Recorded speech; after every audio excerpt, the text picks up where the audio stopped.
Bismillahirrahmanirrahim. Assalamualaikum warahmatullahi wabarakatuh. Salam sejahtera. Datuk Yang di-Pertua, saya ingin merakamkan setinggi-tinggi penghargaan dan ucapan terima kasih kepada ahli-ahli yang berhormat yang mengambil bahagian bagi sesi perbahasan Rang Undang-Undang Kerja Pindaan 2021 pada hari ini.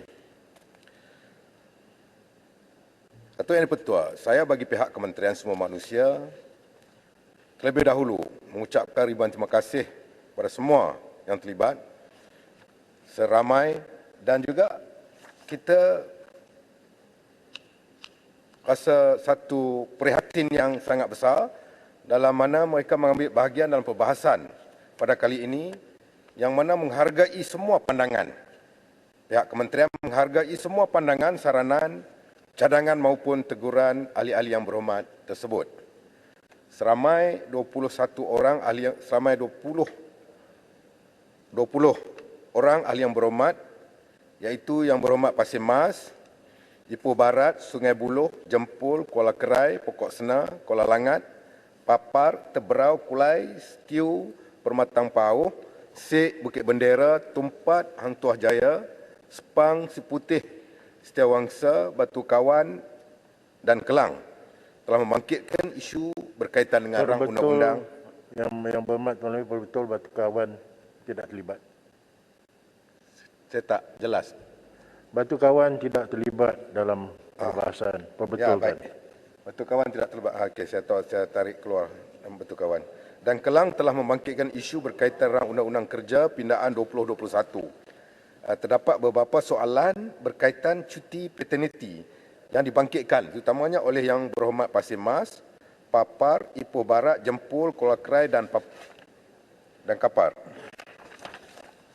Berhubung dengan cadangan cuti paternity dinaikkan daripada 3 hari kepada 7 hari, perkara ini telah pun dibangkitkan semasa sesi libat urus Kementerian Semua Manusia dengan kelab penyokong kerajaan dan blok pembangkang pada tahun 2021 yang lalu. Mengambil kira kebajikan dan keprihatinan kerajaan, Kementerian Semua Manusia telah bersetuju dengan cadangan tersebut. Untuk makluman ahli yang berhormat sekalian, kertas pindaan berhubung pindaan fasal cuti paternity telah diedarkan kepada ahli-ahli Dewan pada hari ini dan akan dicadangkan di peringkat jawatankuasa. Berhubung dengan cadangan konsep cuti tidak berturut dengan izin non-consecutive leave dilaksanakan ke atas cuti paternity bagi pekerja lelaki bekerja yang isterinya bersalin. Banyak yang berhormat tadi menyentuh berkenaan dengan maternity dan juga paternity yang disentuh secara terus dalam perbahasan tadi. Kementerian ingin menjelaskan bahawa buat masa ini cadangan tersebut tidak sesuai dilaksanakan kerana konsep ini berbeza dengan amalan dalam sektor kerajaan yang mengambil kira cuti rehat dan cuti kelepasan am sebagai cuti berturut dengan izin consecutive leave. Yang Berhormat Kuala Kerai pula telah membangkitkan sama ada semua pekerja lelaki boleh menikmati cuti paternity selama 3 hari berturut-turut sebagaimana disebut dalam RUU Kerja Pindaan 2021 pada tahun ini, pada tahun yang lepas. Untuk makluman, ahli-ahli Dewan, hanya pekerja lelaki yang telah memenuhi syarat-syarat berikut sahaja layak mendapat cuti paternity. Iaitu pertama, pekerja lelaki hendaklah telah berkahwin dengan pasangannya. Yang kedua, pekerja lelaki tersebut hendaklah telah bekerja sekurang-kurangnya 12 bulan dengan bajikan yang sama. Pekerja perlu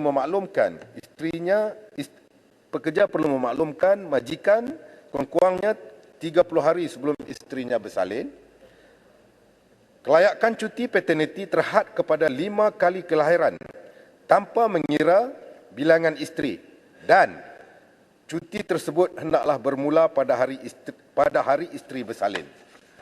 Datuk Yang di-Pertua, Kementerian mengambil maklum dengan isu buruh paksa yang dibangkitkan oleh Yang Berhormat Ipoh Barat.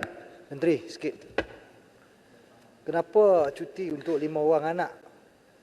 Adakah kita menggalakkan bahawa keluarga itu boleh menambah ataupun bilang anak yang besar? Ini diskriminasi namanya. Kenapa kalau ada orang 6 anak tak dapat menikmati kemudahan yang ada? Ini rezeki tidak adil saya kata kementerian. Kalau dia nak anak 10, 10 lah kita bagi.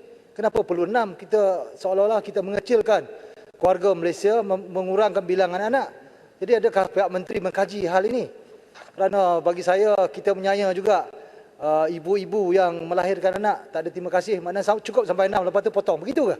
Jadi mohon menteri untuk menjawab. Terima kasih. Terima kasih sahabat saya daripada Jempol.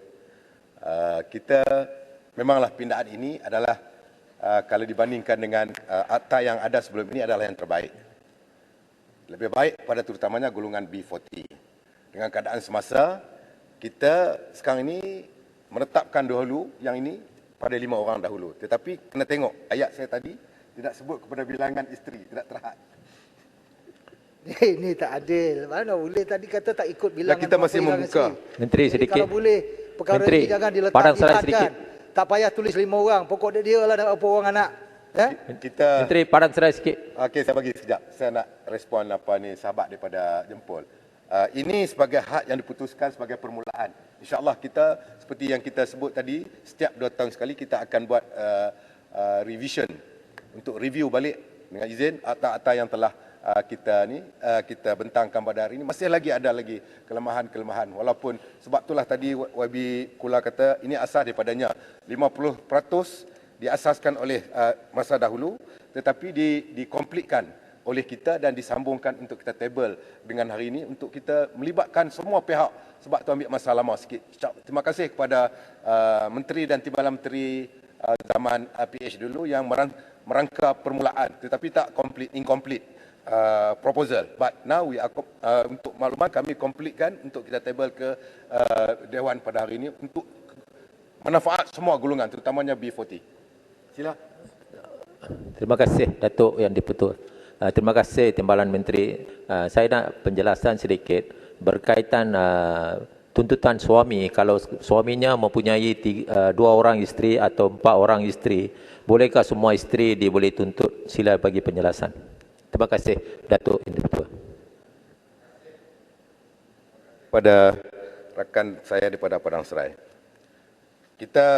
Itu yang saya katakan tadi, pindaan ini yang kita bentangkan pada hari ini, kita sebagai permulaan. Dan untuk masa depan, begitu juga dengan Akta Penggajian Negara, setiap 2 tahun sekali akan berlaku, dia panggil revision ataupun review balik gaji-gaji akta-akta yang ada sama ada sesuai tak pada ketika ini nak meneruskan keadaan gaji dan juga suasana pekerja pada ketika itu ataupun pada ketika itu memang dah tak sesuai perlu kepada pindaan. Ya, terima kasih saya ucapkan. Jadi saya nak teruskan kepada Menteri, soalan saya berapa isteri kita boleh tuntut? dah tak apa. Itu yang saya kata, saya buka pindaan ini permulaan. Disebut di sini tidak terhad. Terutamanya macam orang-orang ini saya rasa dia tak boleh daripada 1 isteri. Kalau tak silap minta maaf lah. Macam orang-orang Islam dibenarkan sehingga 4 isteri. Okey, kalau 10 tak boleh. Tekan 4 je. Okey? Kita boleh kahwin tapi kita tak mau, itu saja. Okey, terima kasih. Mau tak mau itu cerita lain, tapi yang sebenarnya boleh tak boleh di segi hukum dan sebagainya atau agama itu cerita lain. Mau tak mau itu. Okey, baik. Dalam hal ini saya nak meneruskan. Dalam hal kementerian menyambut baik sokongan bagi menambah bilangan pegawai perhubungan perusahaan yang dipertimbangkan. Tadi kita sebut tadi berkenaan dengan buruh paksa yang dibangkitkan oleh Yang Berhormat Ipoh Barat, Sungai Buloh dan Kuala Langat bagi isu penggajian pekerja asing, kewajipan mendaftar atau mendapat kelulusan awal Ketua Pengarah Tenaga Kerja telah dimasukkan dalam rang Undang-Undang Kerja Pindaan 2021. Penguatkuasaan menyeluruh semua perkara yang dimasukkan dalam rang undang-undang ini akan dijalankan oleh semua pegawai Jabatan Tenaga Kerja di seluruh negara dan dicadangkan kapasiti sedia ada dan pegawai Jabatan Tenaga Kerja ditambah dalam kadar segera sesuai dengan pertambahan faedah kepada pekerja. Dalam hal ini, Kementerian menyambut baik sokongan. Dalam hal ini, kerajaan menyambut baik sokongan bagi menambah bilangan pegawai perhubungan perusahaan dipertimbangkan oleh Jabatan Perkhidmatan Awam bagi memperkasa sistem penguatkuasaan berikutan dengan peluasan skop Akta 265. Berhubung dengan kriteria buruh paksa yang hanya menyentuh ugutan dan paksaan, sedangkan kriteria penting tidak dimasukkan dalam rang undang-undang ini. Pasal 41 rang Undang-Undang Kerja Pindaan 2021 merupakan klausa larangan buruh paksa secara am bertujuan untuk mencegah sebarang bentuk buruh paksa dalam pekerjaan dan mematuhi Convention International Labour Organization nombor 29 mengenai buruh paksa. Takrifan dan elemen buruh paksa yang dicadangkan dalam pasal 41 RUU ini adalah sejajar dengan 4 petunjuk atau indikator utama dalam buruh paksa yang terkandung dalam Convention ILO nombor 29, iaitu yang pertama, penganiayaan golongan rentan, yang kedua, penipuan, yang ketiga, ancaman dan ugutan. Yang keempat, sekatan pergerakan. Silakan.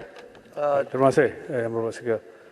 Soalan saya adalah, bila kita mencadangkan klausa-klausa di buruh paksa ni, yang menjadi masalah bukan mengenai rang undang-undang ini.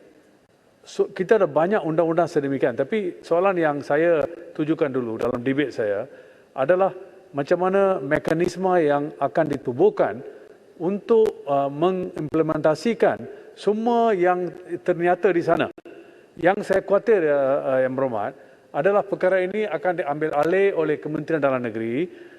They will take over, semua dicuci. Lepas tu tidak ada prosecution.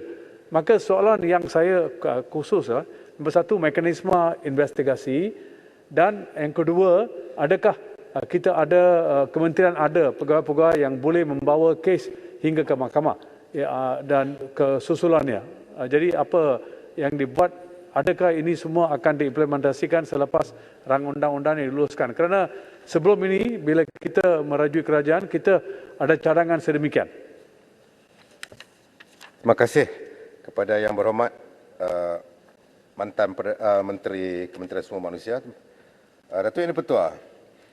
Kita telah menggariskan petunjuk-petunjuk buruh paksa lain sebenarnya telah diliputi di bawah peruntukan akta-akta sedia ada. Akta-akta sedia ada,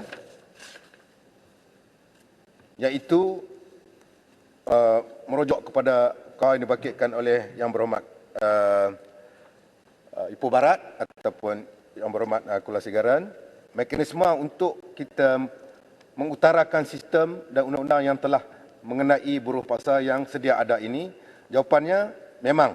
Terima kasih, kita akan ambil maklum dan kita akan membuat proses hingga peringkat pendakwaan ketika akta ini telah diluluskan selepas ini. Tuan Speaker, saya terima kasih kepada pandangan yang dibuat oleh Yang Berhormat Menteri. Saya nak tegaskan di sini, satu di antara perkara yang kita hadapi di negara ini, di mana kita telah pergi ke Tier 3 Trafficking of Persons report oleh di Amerika. Kita tahu susulannya adalah kita ada sanctions dan sebagainya. Maka kita perlu serius dalam hal ini. Jangan, itu sebab kita ada cadangkan ini rang undang-undang ini khusus buruh paksa. Pasal kita ada undang-undang lain pun ada buruh paksa tapi not serius. Dan kerap kali penyiasatan ni kita dikatakan tidak ada pengalaman. I always say, untuk mendapat experience, you have to try lah. Tak nak kisah.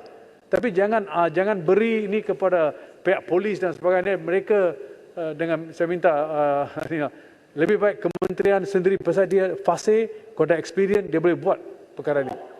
Terima kasih YB Kula yang prihatin. Tuan dan Speaker, kita ada kaitan. Sekejap saya nak Menteri respon. minta penjelasan. Sekejap saya nak respon yang YB mantan Menteri dulu. Nanti saya bagi. No problem. Ini perkara besar yang saya akan buka untuk kita dapat penambahbaikan. Bukan kata yang ini dah bagus, tak. Dah ada penambahbaikan daripada yang sebelum ini kepada yang lebih baik, tetapi kita masih lagi ada lagi loophole, masih ada lagi kelemahan-kelemahan, kelonggaran-kelonggaran yang perlu kita perbaiki dari semasa ke semasa. Jadi balik kepada yang berhormat daripada Ipoh Barat tadi, memang kita dalam jawapan sini ada kaitan dengan Tier 3 yang dibangkitkan tadi.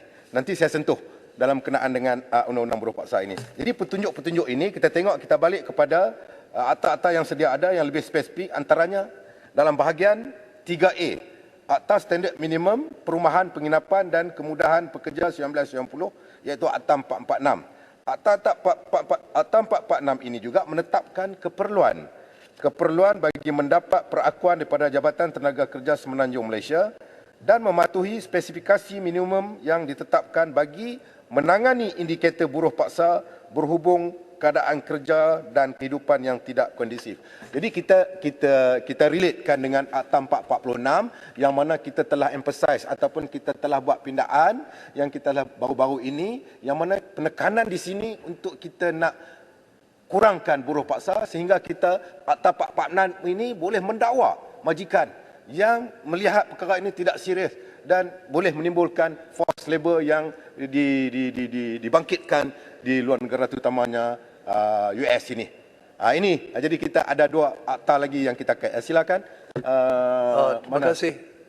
Daripada Sungai Buloh, silakan. Ya, terima kasih Timbalan Menteri. Sekejap. Saya nak dapat pengesahan daripada Datuk Yang di-Pertua. Saya boleh bagi setiap kali dibangkit. Cuma masa kat saya ni untuk jawab masa peringkat dasar tadi berapa lama. Kalau boleh, saya akan bagi semua. Kalau tidak, saya terpaksa kena cut ataupun saya dapat jawapan secara bertulis selepas ini. Yang Berhormat Menteri, saya akan pertimbangkan bila come to the time. Okey, terima kasih. Baik. Datuk Yang di-Pertua. Sila, Sungai Buloh. Okey, terima kasih Tuan Speaker dan Timbalan Menteri.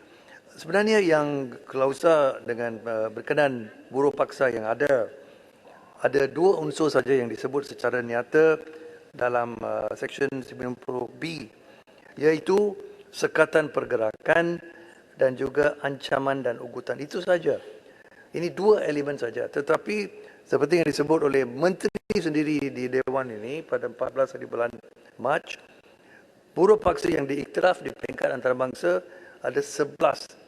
Dan sebagai contoh, penahanan dokumen pengenalan diri, isolasi, penyalahgunaan kerentanan, dan juga kerja lebih masa berlebihan, keganasan fizikal dan seksual, penahanan gaji, penipuan, penghambaan hutang.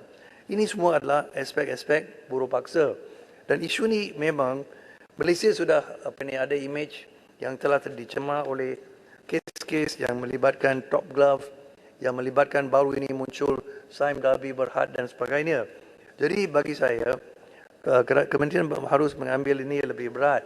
Dan soalan yang saya minta jawapan ialah, kenapa apabila kita faham, kita tahu 11 ini adalah intipati atau unsur-unsur penting untuk buruh paksa, kenapa kita tidak masuk itu dalam definisi dalam pindaan ini? Itulah soalan saya minta jawapan yang jelas. Terima kasih. Terima kasih Sungai Buloh, sahabat saya. Memang. Sekejap, saya bagi. Lagi saya lupa. Saya nak respon yang Sungai Buloh, saya bagi dekat Kelang. Terima kasih YB Kelang. Memang dalam pindaan akta ini telah merangkumi 11 perkara ini. Dan kita mengambil maklum secara serius di mana kita membuat semak siasat daripada 11 perkara ini, kita dapati memang tak ada. Tetapi masih ada lagi perkara-perkara yang mungkin perincian ketika 11 perkara yang dibangkitkan ini terdapat perkara-perkara yang bila kita bincang di segi undang-undang dia terikat dengan perkara yang tak ada dalam 11 ini juga merupakan kaedah buruh paksa. Jadi dalam kaedah ini kita sedang terus untuk kita nak menyelesaikan masalah ini. Hari ini menteri kita pun sedang berbincang berkenaan dengan ini untuk bukan mengurangkan, terus kita tidak ada lagi tuduhan-tuduhan buruh paksa. Maknanya kita akan atasi dengan US dan juga dengan pihak ILO di Geneva. Jadi alhamdulillah. Jadi dengan itu unsur-unsur buruh paksa yang lain adalah di bawah akta ini juga. Sangat termasuk akta lain di bawah akta immigration, akta pasport, akta 46, akta 446, akta CYP dan lain-lain lagi, yang mana dia terikat. Banyak lagi akta yang kita boleh buat semak siasat supaya kita boleh menghilangkan terus tuduhan forced labor ataupun memang kita ada tetapi tanpa kesedaran kita terlibat dalam forced labor. Jadi bila kita buat semak siasat secara terperinci, perkara ini kita akan atasi selepas ini. Dan memang kita pihak kementerian, pihak kerajaan amat serius bila perkara ini sedang berlaku sehingga melibatkan ekspor komoditi kita di luar negara terbantut kerana tuduhan-tuduhan ini yang kita ambil sebagai satu tindakan yang sangat serius untuk kita selesaikan. Okey, silakan. Menteri, terima kasih Menteri. Terima kasih Speaker. Saya nak balik kepada isu yang dibangkit oleh Subang tadi berkait Sungai Buloh, minta maaf. Family Subang, sorry. Sungai Buloh berkait dengan definasi buruh paksa.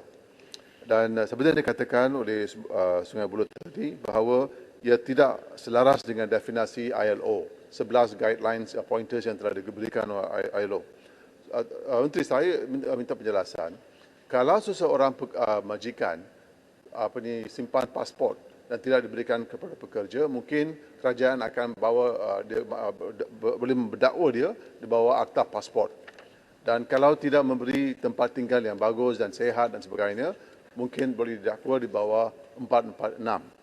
Soalan saya, Pak Menteri, ialah mereka akan didakwa di bawah akta pasport, akan didakwa bawah akta perumahan 446 perumahan, tetapi mereka tidak akan didakwa di bawah buruh paksa, akta buruh paksa. Ini berlainan. Sebab denda itu adalah berlainan dan juga cara kita mengatasi masalah buruh paksa pun berlainan juga.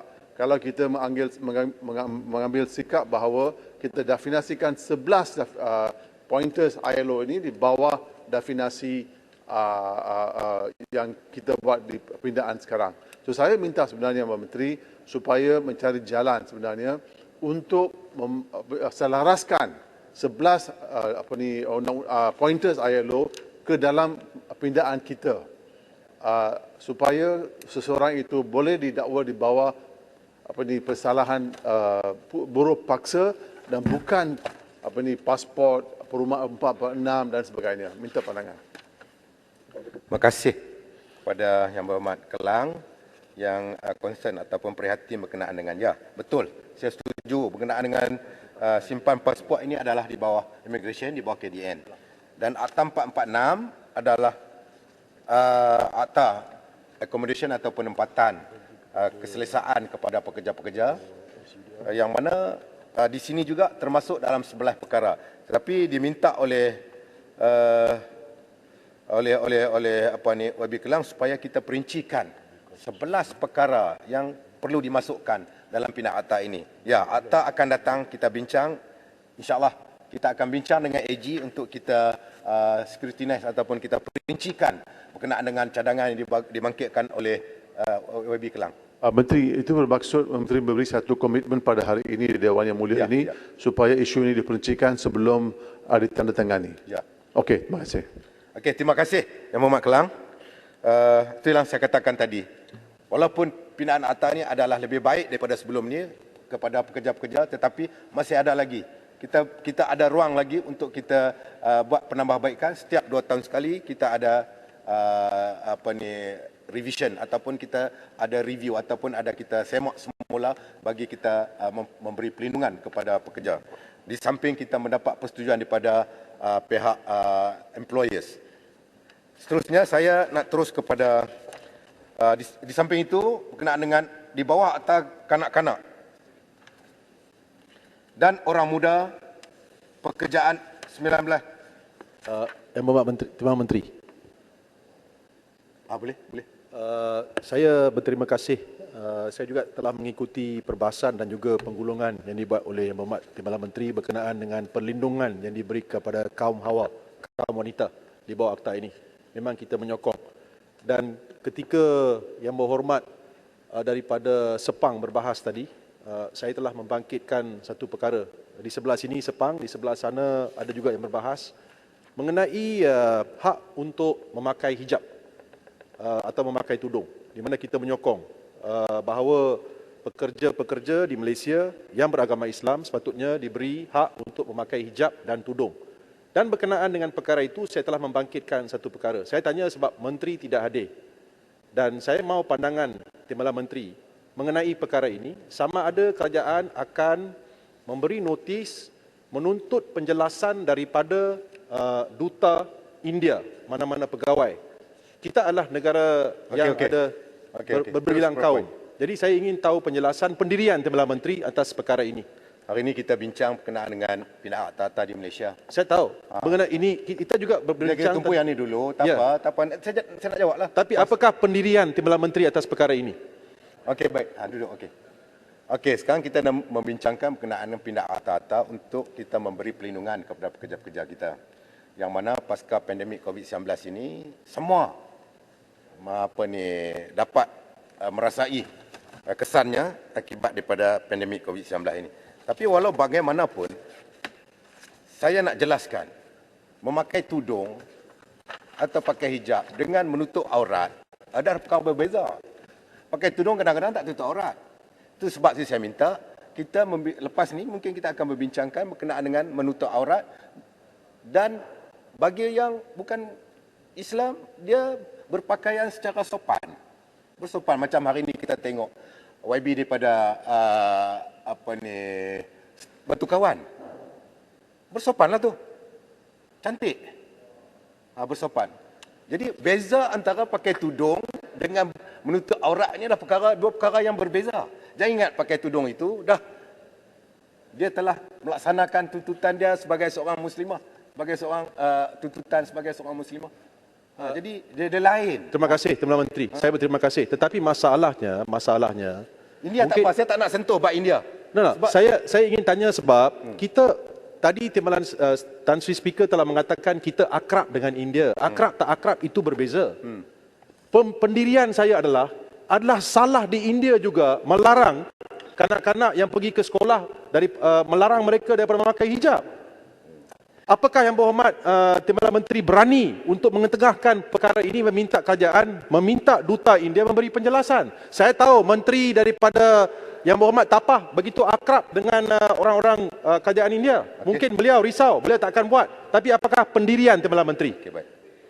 Sebab tu saya dengan saya selalu sebut di antara 7 perkara ajaib dan tambah satu dalam dunia ini, jadi 7+1 ataupun 7+1 adalah perkara ajaib yang baru, iaitu PAS boleh bekerjasama dengan MIC dalam dunia ini. Selain daripada 7 perkara ajaib, ada lagi satu. Ini duduk. Saya tak benar. Saya nak jawab yang ni.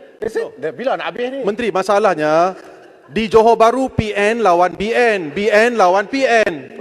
Jadi apa pendirian kerajaan sekarang atas isu ini? Okay, adakah pendirian Timbalan Menteri berbeza dengan pendirian menteri? Mungkin menteri Semua MIC kelengkapan takut. lah. Mungkin menteri MIC India dia takut untuk menengahkan perkara ini. Ya, betul. Untuk memberikan pandangan, untuk lantang atas perkara ini. Apakah pendirian Timbalan Menteri? Saya sebagai ahli parlimen, Datuk.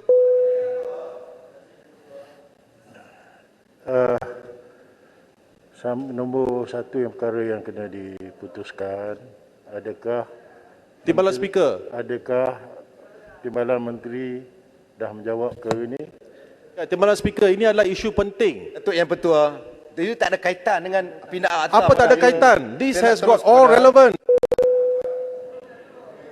Saya dah Akta Kanak-Kanak dan Orang Muda Kerajaan Cacar Merbah, 1966, Akta 350 Jerutong Cacar Merbah. pula menetapkan larangan kanak-kanak dan orang muda daripada terlibat dengan pekerjaan yang berbahaya. No, saya nak tahu apa pendirian PAS. Apa pendirian PAS atas isu kanak-kanak di Karnataka yang dilarang memakai? Yang berhormat Jelutong beri laluan kepada menteri, dia floor dia. Kalau dia beri dan okey. Ya.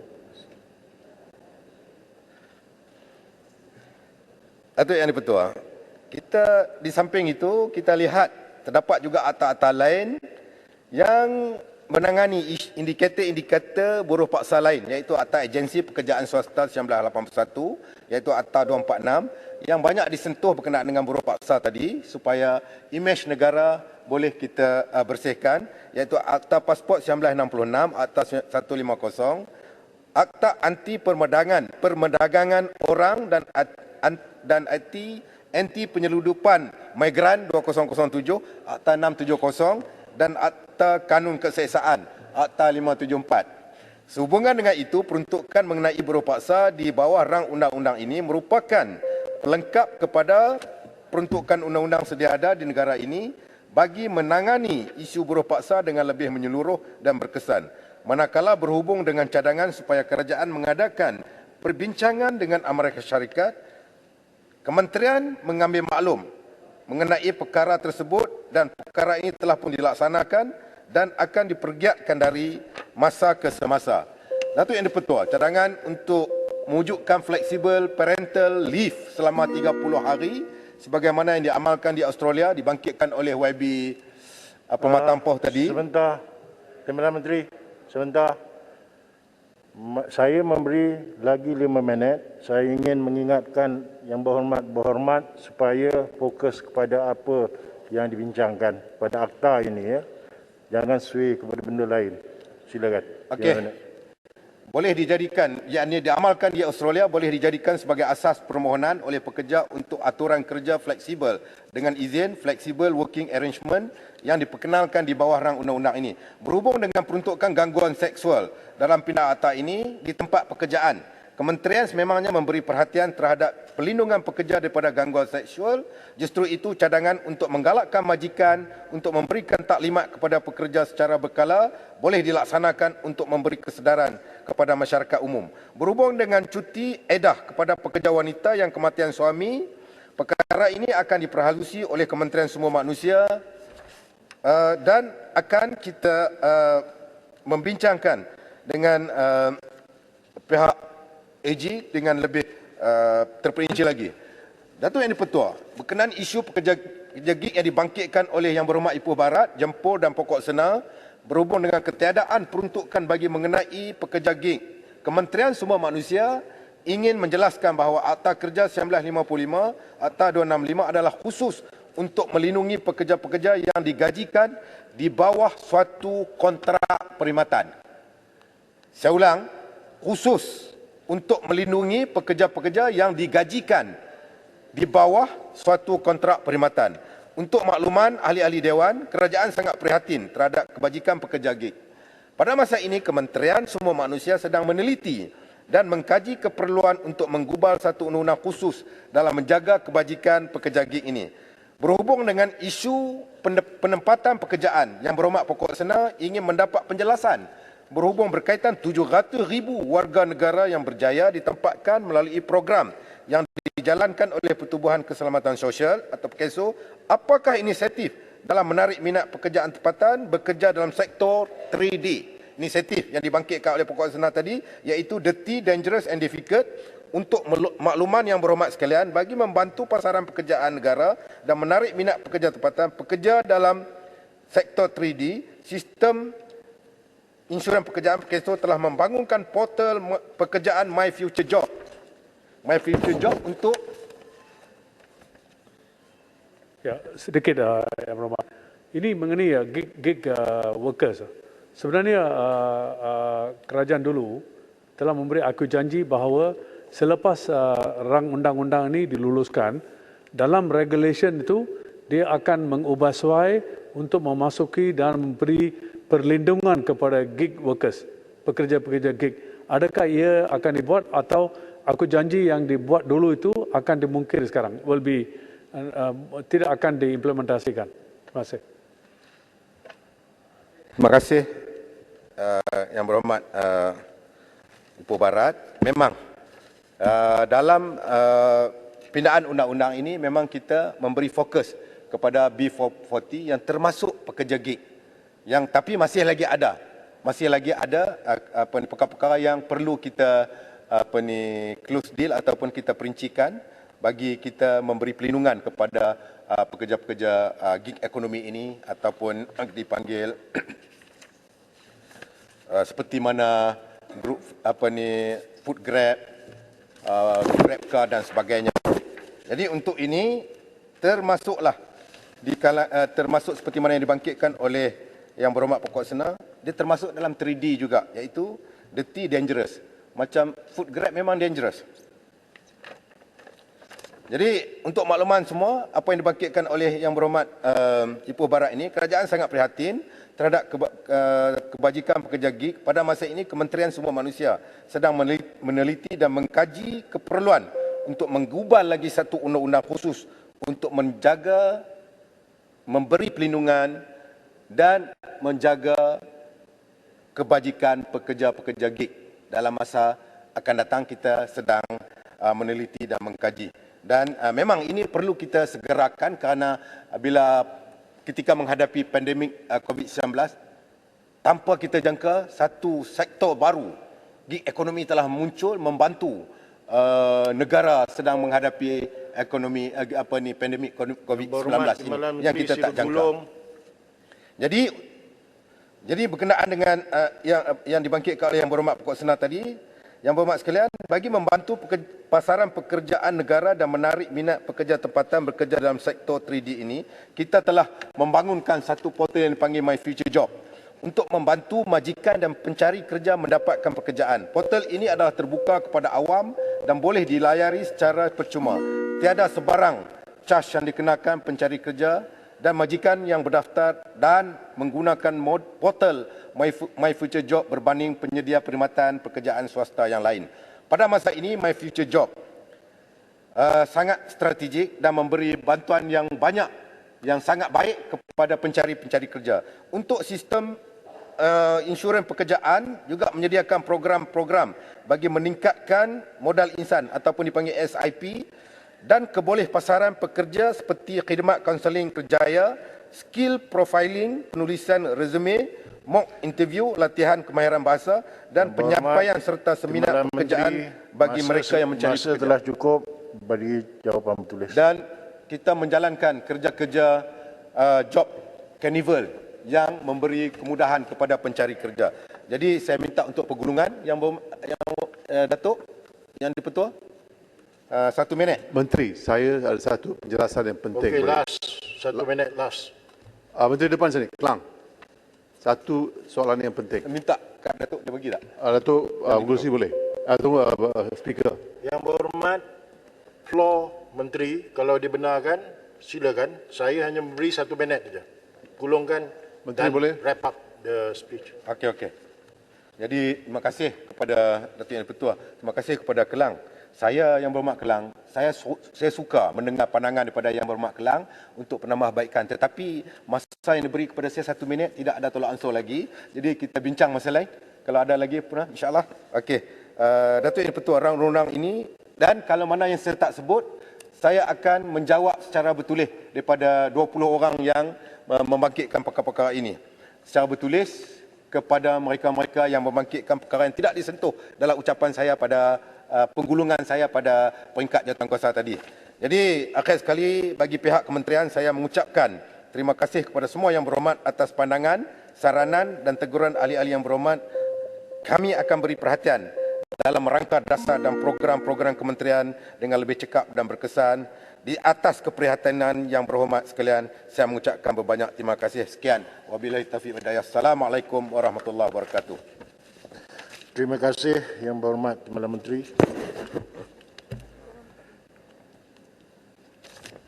Ahli-ahli yang berhormat, sekarang saya kemukakan masalah kepada majlis bagi diputuskan. Masalahnya ialah bahawa rang undang-undang ini dibaca kali yang kedua sekarang.